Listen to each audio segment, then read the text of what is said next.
أعوذ بالله من الشيطان الرجيم. بسم الله الرحمن الرحيم. لولا ينهاهم الربانيون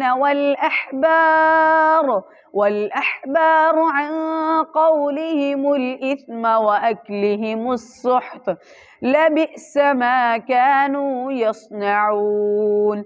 وقالت اليهود يد الله مغلولة غلت أيديهم ولعنوا بما قالوا، بل يداه مبسوطتان ينفق كيف يشاء وليزيدن كثيرا منهم ما أنزل إليك من ربك طغيانا وكفرا، وألقينا بينهم العداوة والبغضاء إلى يوم القيامة، كلما أوقدوا نارا للحرب أطفأها الله ويسعون في الأرض فسادا، والله لا يحب المفسدين.